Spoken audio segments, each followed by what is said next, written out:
James and Anthony's interview with U.S. Army Major retired Archer Martin. Okay. I have to correct that. Okay. I retired from the Air Arm. Yes. I'm officially retired from the Air Force, even though I wasn't an active member of the Air Force. I was in Air Reserve units. Okay. I retired from the Air Guard.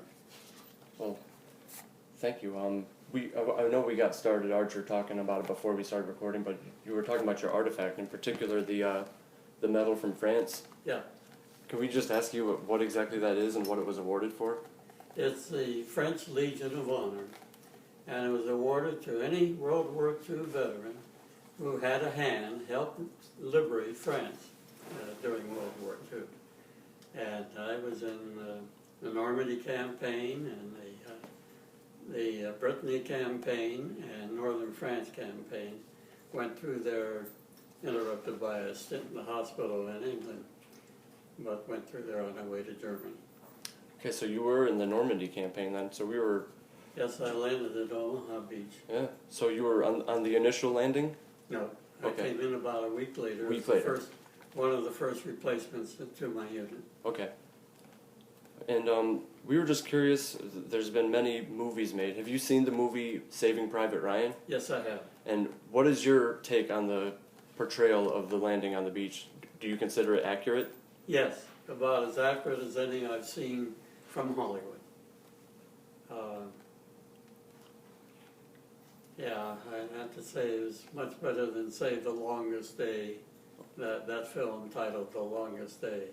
I didn't think much of that film, but Saving Private Ryan is probably the most accurate depiction of what actually happened.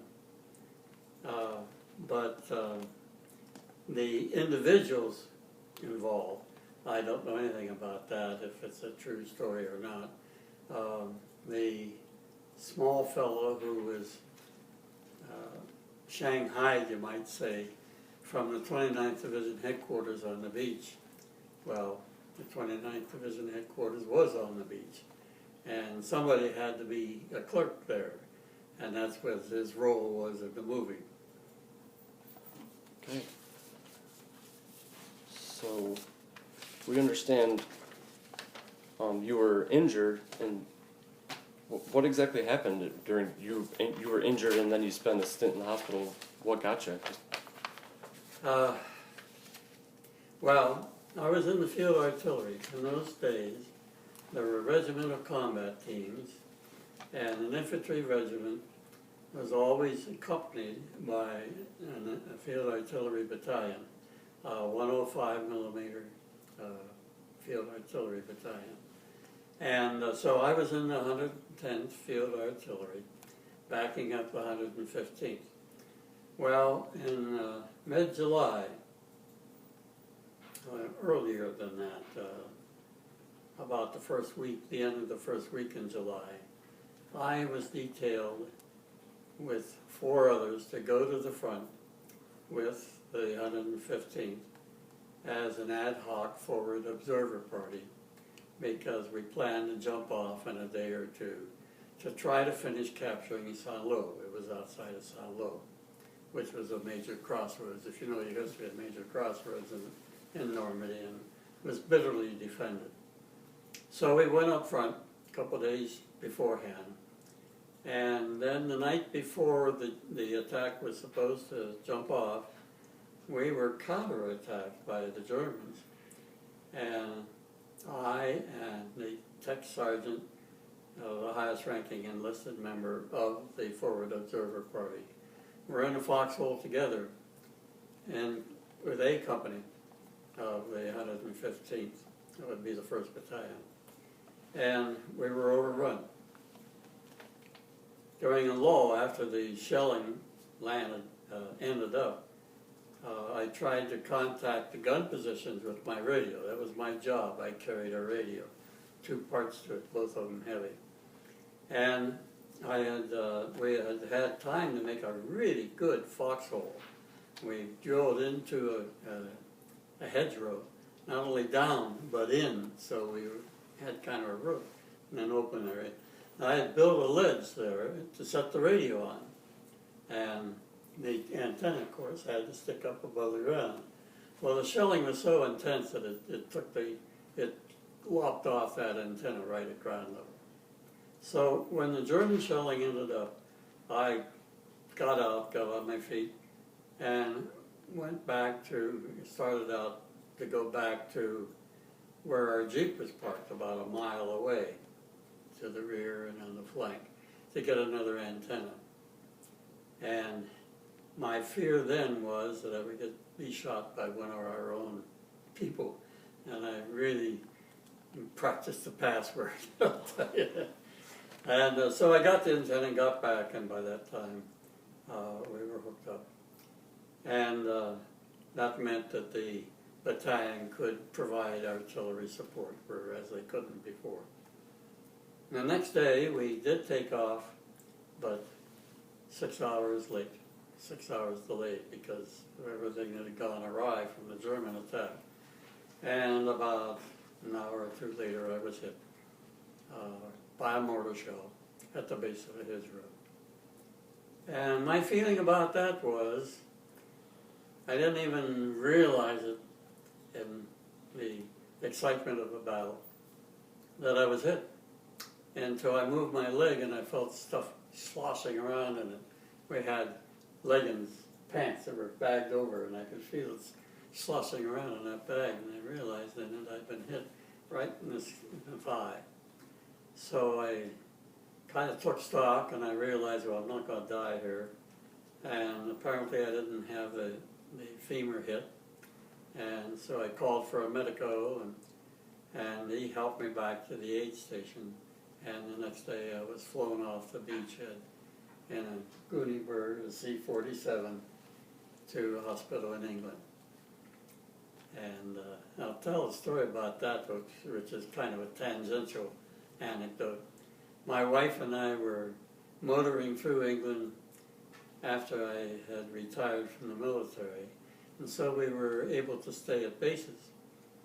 And I forget what the name of the Air Force base was, but we went to it in West England and asked for accommodations. They said, well, the wing they were a forward operating location for a B-52 wing, and they had landed there the night before. They had no room for us. So went back out to the car and looked at the map to see where we might light, as the saying goes, on the economy. And I saw the name of a little bird called Cirencester. And I turned to my wife and I said, that's where I was in hospital in 1943, or 44. And so we went there. And we found accommodations, but the next morning went to the little market square, and this little bird, and it didn't look to be any different. And I looked around and I thought I found the building that I'd gone to a dance to after I was mobile, and went in there and looked for the oldest person there. It was a tourist bureau in there. Looked for the oldest person there, and I said, excuse me, ma'am, I was here during the war, and I remember coming to a dance, and I'm looking around for which building it was in. And where did they have dances in those days for the soldiers, whether they were wounded or not? And she said, you're in it, love. So I went back, and there it was, sure enough, was a dance hall, and it was a community building that I had stumbled upon.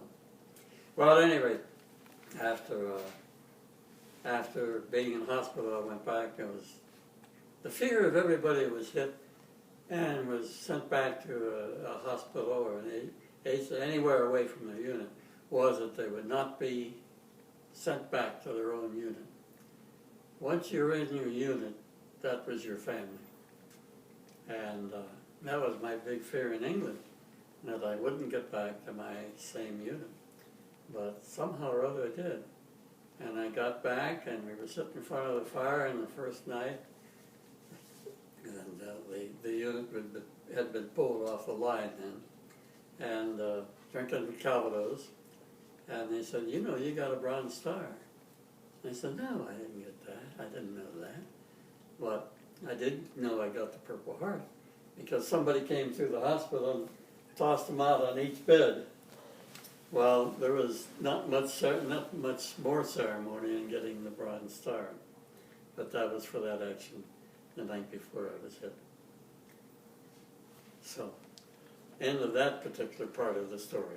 Yeah. So then you were back and made it through the rest of the war unharmed. Did anything else? I mean, so you were in France. Did anything else major that sticks out happen during the rest of your years in the war or your time overseas? No, but I can tell you something about the way we thought. The way I thought at any rate.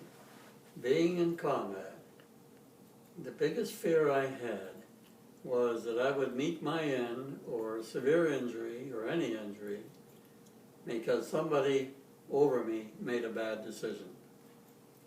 And that actually did happen in the 29th Division later in Germany. The head of the division, a two-star general, and I never saw a general all the time I was in the service in World War II, in Europe in World War II. But at any rate, we were outside of Aachen, and this guy had the dream of capturing Aachen. But his orders were to support the 30th Division. And he countermanded them and took off on his own, and the result was the loss by death, by wounded, or capture of an entire infantry company in the 115th, as it so happened. And I talked with a historian of the division a couple of years ago. He's written 5 books about the 29th. And I said, how was it that General Gerhardt never got relieved of his command for that? And he says he almost did. But the head of the army, which superseded the division, was a friend of his from West Point. And so he was able to keep his position. Well, that did not inflate my memory of General Gerhardt. Even though I never saw him, he was not well liked by the troops. He was a little fellow and didn't think much of his personality, it seemed like. Wow. Anthony, you want to get in here? Yes. It seemed like. Wow. Anthony, you want to get in here? Yes. Before you joined the military, did you have any other family members in it prior to yourself? Did I have any what? Any other family members in the military prior to yourself? No, except in the Civil War. Civil War? I think it was a great uncle or something like that. But no, my father nor my I didn't know either one of my grandfathers, but neither one of them were in the military. I graduated from prep school when I was 16. No, 2 days past 16, my 17th birthday. Because when I went away to prep school, I had enough credits that I skipped 11th grade, so I was a senior. And that was in 1941. Then the war came, December of 41. And that changed everything. And I went home at Easter, and we lived on a farm. My father died in September of 41, just after I started school. And then came the war, and then I went home for Easter, and my mother was a widow, and we had a farm. All the farm help had walked off the farm to work in war factories. So I stayed home then. I didn't think I'd ever get back to prep school. But my aunt's husband was the headmaster of the school. And I'm sure he had a hand in this. They wrote to me and says, if you come back for 2 weeks and cram for 1 week and then spend the finals for the second week and pass your courses, you'll get a diploma. We'll talk about cramming. Boy, that was an offer I couldn't refuse. And talk about cramming, I sure did. And I certified in everything except math, but I'd lost too much in math. I say, no, I honored in everything, but I certified in math. I was able to catch up enough of that to certify in it. which meant grade 70. And I think I might have honored with the retake. They allowed retakes if you wanted to improve your status. But anyway, I got my diploma. So there I was in the early part of my 18th birthday, and I tried to enlist in the various military programs like the V-12 and the V-7 and an Army ASCP, I guess it was called. And none of them would have me because I was nearsighted and absolutely deaf in my right ear. So that meant that when I turned 18, I went to the draft board and said, I'm ready to go, pick me up. And within a few months they did. Meanwhile, I was a warehouse clerk at a military depot, an Army depot. That was The Last Good War. It was the title of a book by a man named Studs Terkel. You ever hear of him? Haven't? Yeah. This book was titled The Last Good War. And that's true. Almost 100% of everybody was dedicated to doing something to win the war. My mother crushed cans. Oh God, she crushed more cans. All kinds of things like that. So then I was drafted and took basic training at Fort Sill, the Field Artillery School. So you had your boot camp basic training experience at Fort Sill. Yeah. How was your experience there? What memories did you take with you from that experience? I had an excellent experience with basic training because we were, the group I was in was assigned to learn radio techniques. And so we didn't have what they might call a mishmash. We had a double time everywhere we went. We had physical, this is the British call it physical jerks, every day in the afternoon. But there's a term in the Army, I probably shouldn't use it, but it's partly called chicken. We weren't subjected to chicken during basic training. It was a 17-week as opposed to 8-week ordinarily. Do you have any lasting memories about your drill? Right now they're called drill sergeants, but instructors at the time. Any? Yeah, they were all, I had no complaint with any of them. For that reason. They weren't out to be the ugly drill sergeant that you might see in the movies. That was beyond their capability. They didn't want that. They just wanted to make sure that we were measuring up and doing what was expected of us to learn.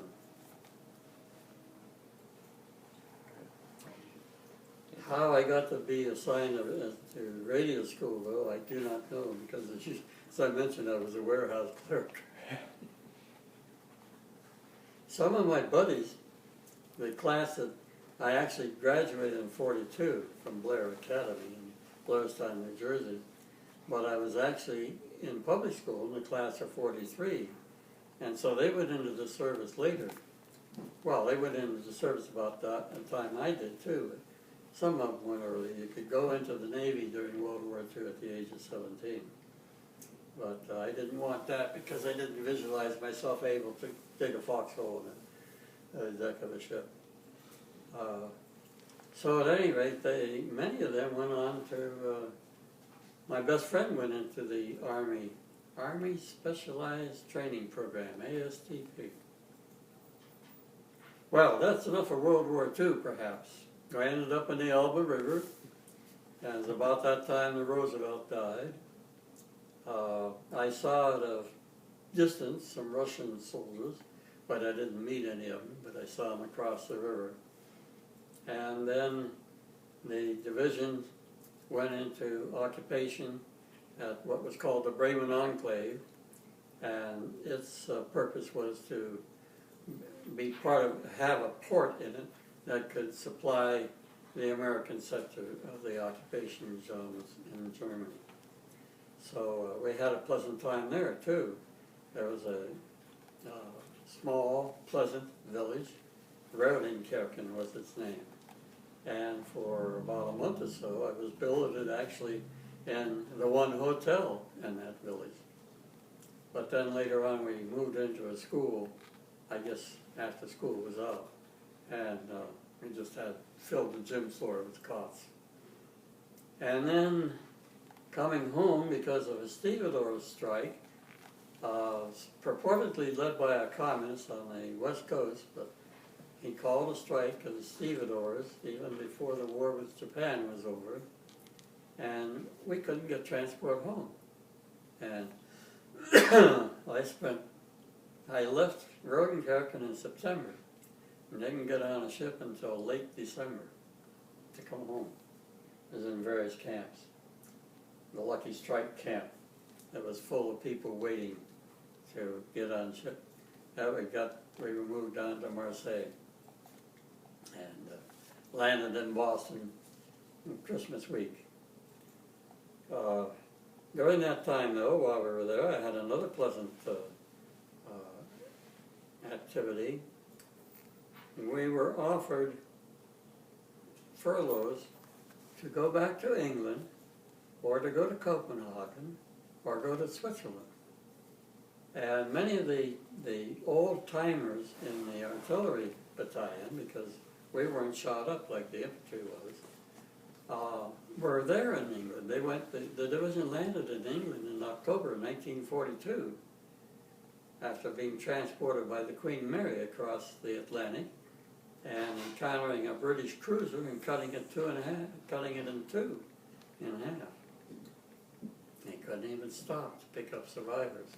That was history that I learned. I wasn't on it then.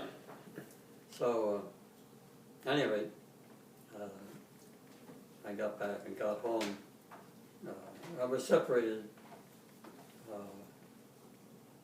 January 1, 1946, New Year's Day. It was a terrible hangover. And then I had nothing more to do with the military, except for being a newspaper reporter. And that's when I started meeting generals. But had nothing to do with the military from first day of January 1946 until 1957, when I was offered a direct commission as a first lieutenant in the Ohio Air National Guard. And that was federally recognized, so that meant that I wasn't just a militiaman. And I stayed in the service either in the Ohio Air National Guard or the New York Air National Guard, or as an instructor in the Air Force Reserve until I retired in 1981, I guess it was. So a direct commission, how do they get in contact with you about a direct commission? Because I mean... I was very visible because I was a feature writer, a reporter, and it was a region of the county only had 105,000. So I was having bylines. And one of the things I did, the unit that I was commissioned into was originally at the Van Dyke Airport in Dayton. And the orders came to move the unit to the Springfield Airport. So I went to Dayton to interview them and get the story about that. So they got to know, those guys got to know me there. And I struck up an acquaintance with the commander. And I still know him, still am in touch with him. He was a captain then, but he worked full time. The way that works, you might say he was a captain who worked full time in the Air Guard. Well, the Air Guard has flying units and they have missions that continue without ceasing any time. And the way they keep the units operating is to have what they call I forget the term for a CAD, and they work for the civil service, but they wear the uniform. And for instance, the 174th Wing at Syracuse, the so-called boys from Syracuse, which I helped change a little bit, but the so-called Boys from Syracuse, it had more than 1,000 members in the wing, and I think about 600 worked full-time there. I shouldn't hold those figures to me, I'm trying to remember. I think that was the case. But my little tangential note there was that I was in the public affairs office, and I tried to change the motto from the boys and girls from Syracuse, because we had about a 15% female population in the wing. That wing is still going, and they train Predator, well, unmanned aircraft pilots, and train them and repair unmanned aircraft. It's called the 174th Attack Wing now.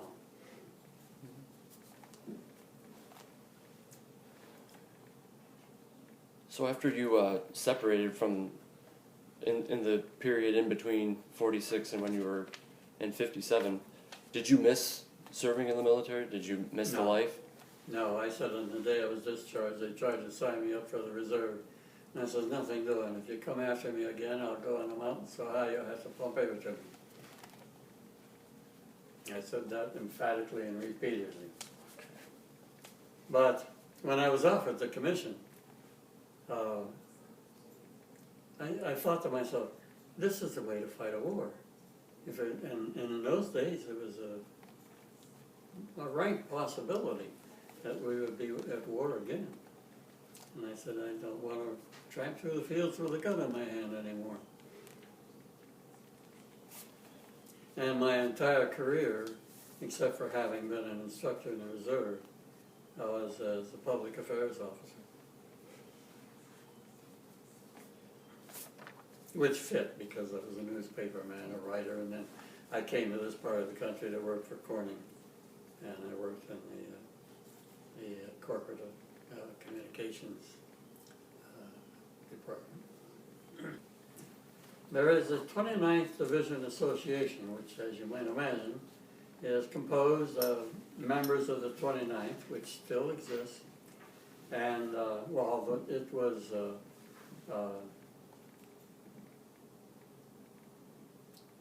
derailed, there's another term I can't remember. But anyway, they were out of action for half a dozen years or more after the war, after World War II, but then they were recalled and formed again. But at any rate, the 29th Division Association put on a trip back to Normandy to celebrate the 50th anniversary of the landings on D-Day. And it was quite extensively patronized. There were 9 buses alone, aside from people who got there by themselves. And we had the grand tour. And I was I was impressed by this. The Normans are absolutely dedicated to telling their younger generations as they grow up about the role of the Allies in the landings, the liberation. They don't like the word invasio, invasion, liberation, that's their choice. But I was so impressed by how much those kids knew. And I compared that with what kids in America know. I don't know how many paragraphs you get in the history book in public school about the landings of D-Day. And I resolved then I was going to try to do something about it. Well, it was about 2 years later I learned of a group called Normandy Allies. And it was headed up by an ex-nun whose order had gone out of existence, and she was a teacher up in upstate New York outside of Rochester. And her uncle was in the 29th Division and was killed. And she had gone back to Normandy to visit the grave and learn things like that too. And ended up with a resolve to do much like I did. And she formed, with the help of others, and the particular help of people who, at that time, the head of the 29th Division Association to form this group called Normandy Allies. Well, when I learned of it, I started helping to finance it. And then I got the really bright idea. At least people have told me that, and I really think it's a bright idea myself. I said, I want to send kids from my old prep school on the study trips that Normandy Allies mounts every summer to Normandy. And I've been providing funds for that ever since. And the rewards have been for about more than a score of students from Blair Academy now. And it's something I intend to continue as long as I can. And one of the fellows who went, I happened to go on the same trip. I've been back to Normandy a number of times. But he and I became great friends. And he's now working on Wall Street. And he says, well, after you can't do it anymore, I'm going to pick it up. I'll provide it. The school, well, what happened more recently was that the team, as they're called, these are historians and retired colonels or retired sergeant major who not only provide the history and know where to go and what every place they stop, they know what happened there, and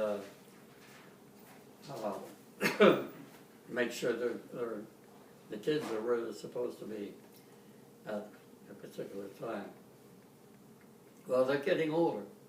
This has been going on now for 15 years or so. And so a year ago, the board decided that they no longer could accept teenage kids, high school kids, unless they were accompanied by a guardian or a parent or somebody like that, because they just didn't have the energy to monitor the activities of these teens in France in the evenings. Of course, you can imagine they wanted to go out on the town, even though there were little towns around there. So that meant that I had to get back in touch with Normandy Allies on this score, and also with the prep school. And Lord, God bless the school, I talked to the headmaster and he said, we'll provide one every year. So this year the school librarian is going as the mentor. So I've even offered to provide $100 for every teacher in Penn who wanted to go, but they'd have to pay the rest of the way. But there are scholarships for kids, besides what I do. The 29th Division Association has one, for example. A couple of families have one. And not only does Normandy Allies guide the kids around, but there are veterans who get a reduced rate, as you might imagine, and anybody else who wants to study what happened. It's not a tourist tour in that sense. And they also provide the same sort of a thing for students at James Madison University and for San Diego University. So that endeavor has prospered, and I'm glad to have had a hand in doing so. Absolutely. But it's because of my regard for Normandy and the Normans.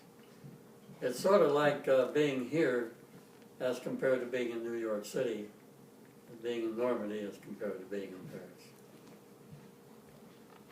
So you mentioned you're wanting to educate on Normandy and what Yeah. happened there with the liberation. How about, you want to say something? Go ahead. No, that's Okay. what I was just Yeah, talking yeah, I'm just wondering, what kind of contact have you shared with friends that you were there with, the people, like you said, your family, that you were on the mission there, and how, have you ever talked to them about your experiences over the years, gotten together with them, or? With whom? With your friends who you were in Normandy with initially. I didn't until the 50th anniversary.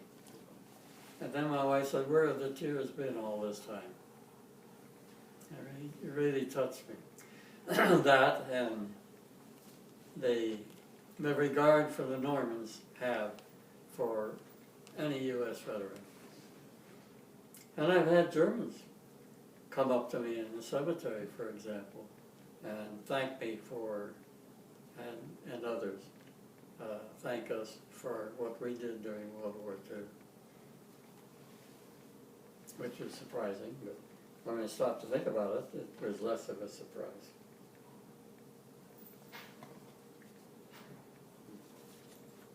Anthony, you got one? Yes, you mentioned a couple of your friends from your primary school and your boarding school you went to. So what? Your schools from before war education, before you went to war. Your friends from your schools. Do you still communicate with them at all? At Blair Academy? Yeah, like Oh, those yeah, I that go also back. went out to war. I go back to the reunion just about every year, and there are, I've been in touch with two of my classmates, and they'll be there this year.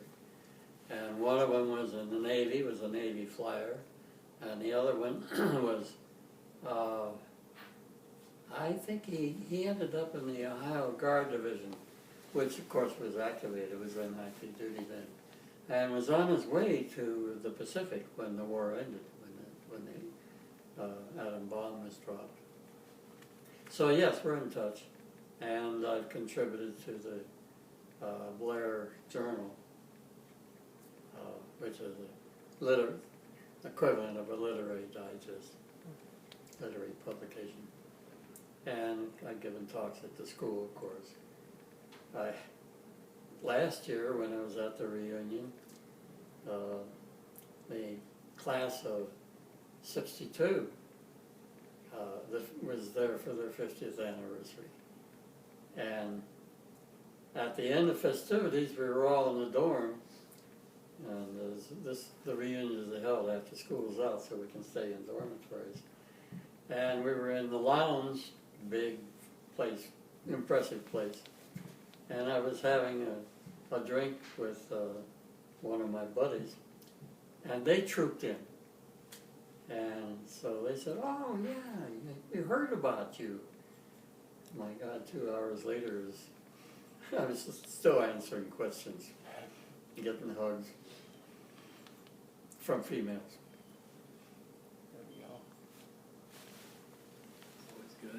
Now, I've been talking a lot, but you guys have questions, I suppose. No, you're actually covering So them. earn your pay, You're covering them much better than you think. Oh, yes. I was just well, back to your questions about while you were overseas. Were you able to stay in touch with? You mentioned your mother.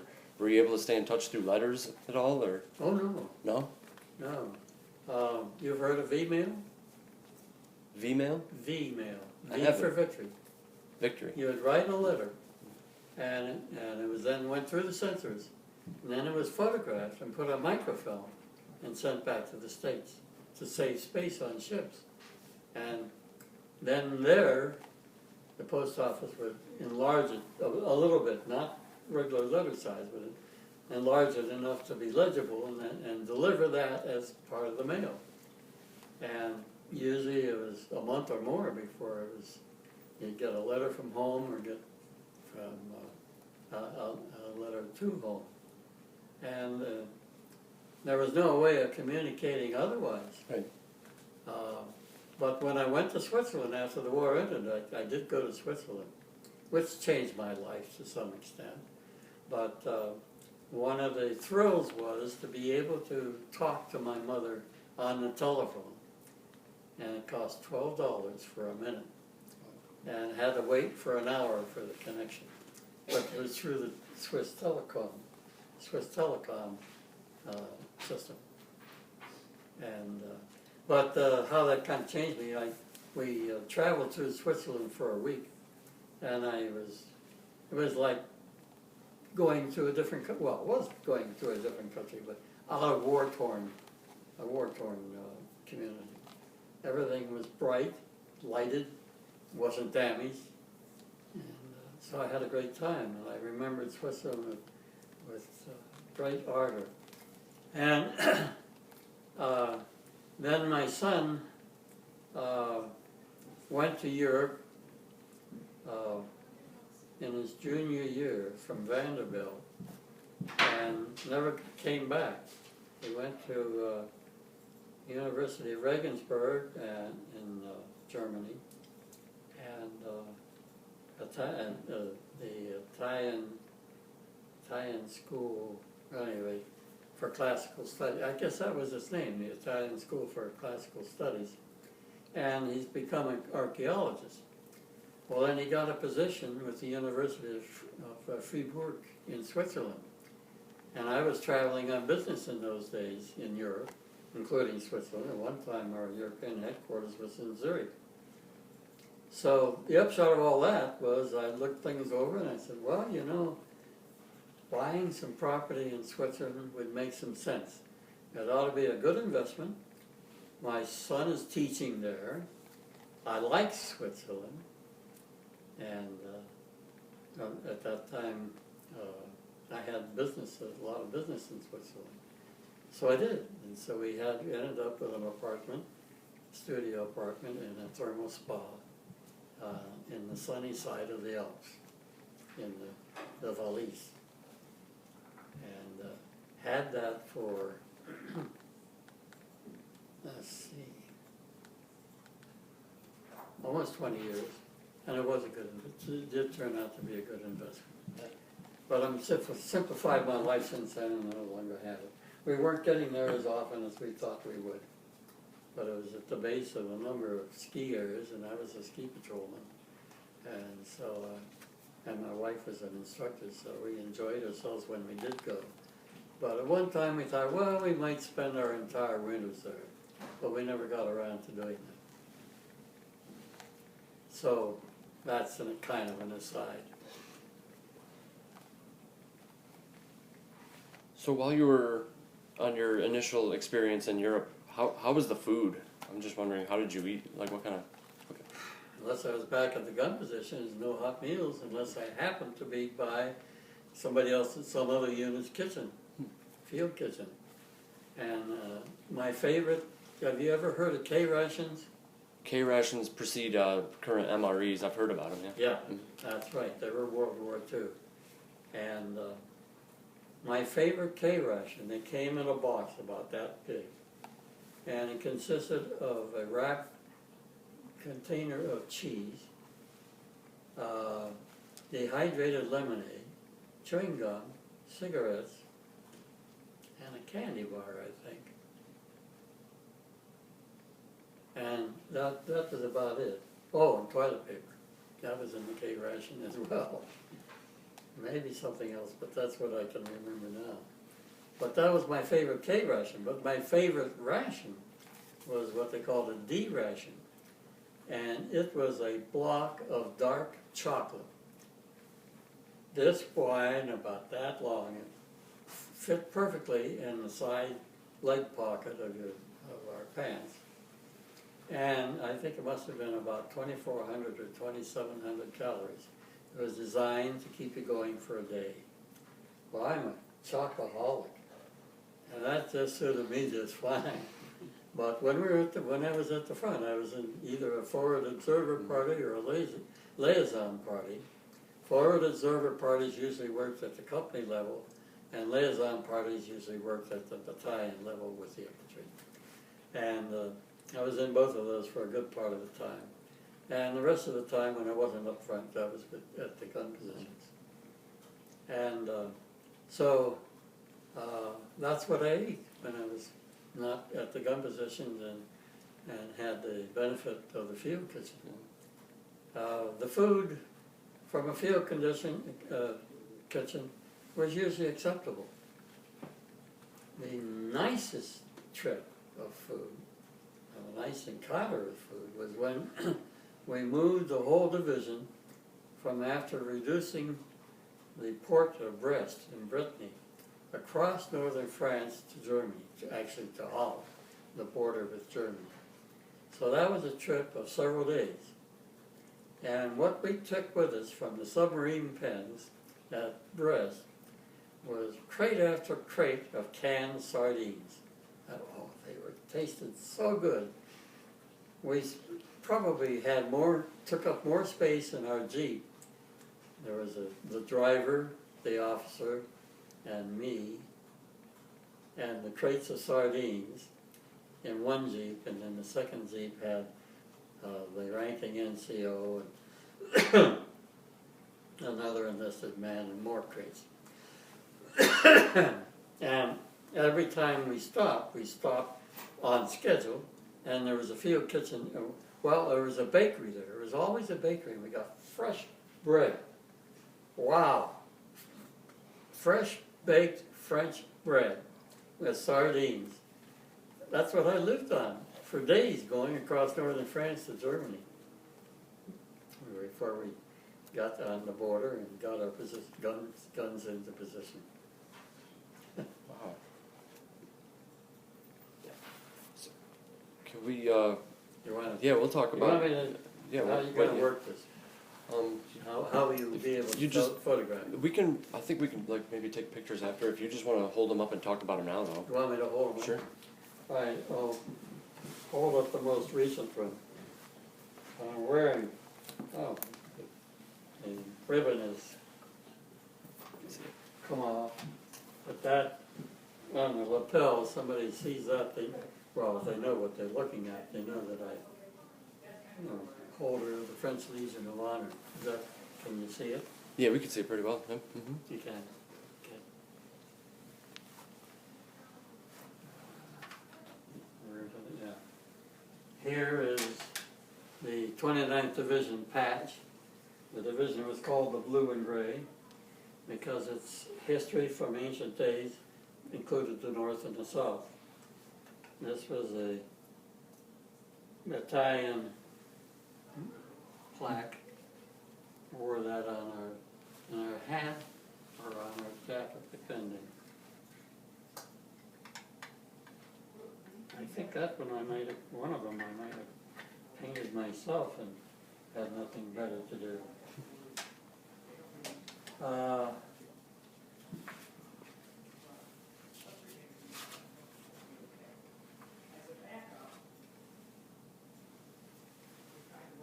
There's Acha, just finishing basic training. I got some marksmanship badges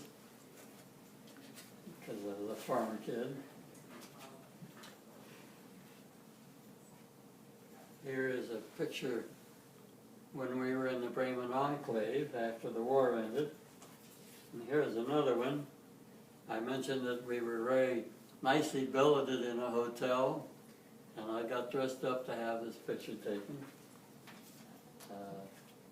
There's one where I wasn't dressed up. There's another one in my lost youth. And there's, I don't remember why this picture was taken, but it was when I held the rank of captain. Oh, no, I agree. And here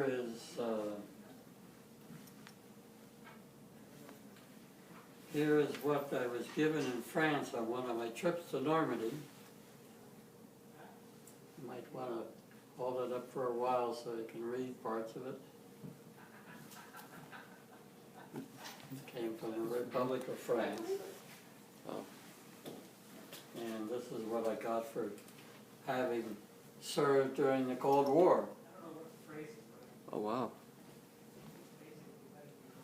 Everybody got that if they had any duty during the Cold War. Okay. So that's about it. Okay, we have some more time. Is there anything You got else? any more questions? Yeah. Or you got any more questions? Yes. Did you have a journal during World War II depicting your events, like what happened? The specifically division. to you? The division published a newspaper daily called 29 Let's Go, but we very seldom saw them up front. And as a matter of fact, I didn't see them all that often when I was back at the gut position. And like I say, never saw a general in the front lines. And my regard for the officers, most officers, well, I might say my regard for almost all officers, except those whom I knew and trusted, was low, very low. So that carried over even for years after the war. It's almost the question is, shall I accept the commission? As I said, I thought highly of the Air Guard, having been a newspaper man and reporting on it. And then what was it? You had another part of that question. Oh yes. Did you write any journals, like kept a diary during No. the war? We were supposedly not allowed to, but I've discovered since that a lot of people did. But I really didn't have the means, the resources to keep much of a diary. I've gone to the archives in Silver Springs, Maryland, Silver Springs, I should say, in Maryland, and spent a week there one time, and have had the chance to look at actual original accounts, after action reports and things like that. And that's where I found the commendation for the Bronze Star. Never saw it before. And I think that must have been 40 years or more after the war. As for keeping in touch with friends in Normandy, yes, I did by email. I have, but not lately. We've fallen off. They're old like me, and there are not many people like me left. Interestingly enough, my classmate insists that only 0.5% of the North American male population reaches the age of 90. And I'll be 91 in June. So, we don't have too many left. And I do thank the good Lord for my health, and aside from being forgetful, what mind I've got left. But at any rate, yes, I kept in touch with the French people that I encountered. One of them in particular, I think he's passed on now, but he used to be the mayor of Saint-Lô. That reminds me about the mayor of Saint-Lô of another story. I think it was the last time I was there. That was maybe 3 or 4 years ago. I was decorated by the mayor. And he was a big, portly, political fellow, really. He looked like a mayor. And he gave his speech in French and ended it up by saying, hanging the medal over my neck, and ended up by saying, merci. And I said, il n'y a pas de quoi. And he jerked back and blinked his eyes. And I thought to myself, what did I say? I've been using that phrase for years. When somebody would say merci, I would reply that way. Well, I went to the dictionary, and what that phrase actually means, literally, don't mention it. After he just got through with his speech, probably outlining all this stuff and his political. I had the right. I did write to him and apologize, but I never got a reply. And I also sent a copy to my friend who was the ex-mayor of Saint-Lô.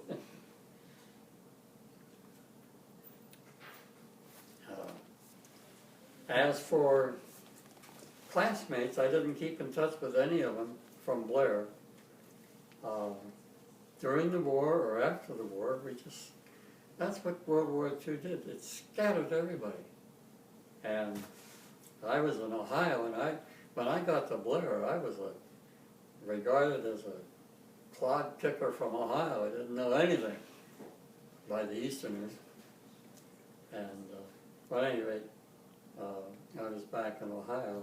I went to school in Ohio and married in Ohio and started working for a newspaper before I even finished my college education, got my degree. So I was in Ohio. But then I was on duty, active duty for training for 3 months in Fort Slocum, just off the shore of just off Westchester County, out in Long Island Sound and had a day off, or a weekend off. And it so happened that Blair Academy had its alumni reunion. So even though it was quite a drive, I had my own car with me. Even though it was quite a drive, I went to the reunion. And that was the first time I had encountered those people since. And I've been close to them ever since. Have I worn out my time? We're just about at the end of our time here, but Okay. any last thing you want to say, or closing remark, or Well, I appreciate you guys' interest, Okay. and I hope it will be of interest to other people. definitely. There are stories to be told, and not all of them have been told. So I hope that I contributed to the gap. Thank you. Thank you. Absolutely, you have.